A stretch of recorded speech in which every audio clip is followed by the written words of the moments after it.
Hello, welcome to Simple Answers. In this video I'll be showing you how to use the vanishing mode on Instagram DM. First, you need to make sure that your Instagram app is up to date.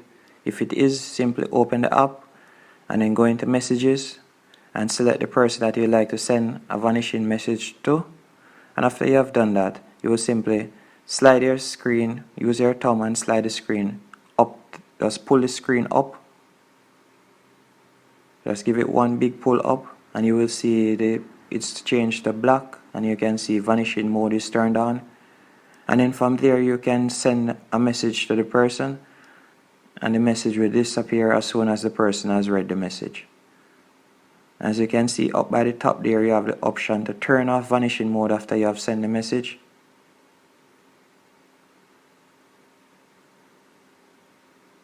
And keep in mind that this message isn't saved in your history or anything like that, so you won't see it back in your DM. And after you have sent it, you can simply come back and then click on turn off vanishing mode.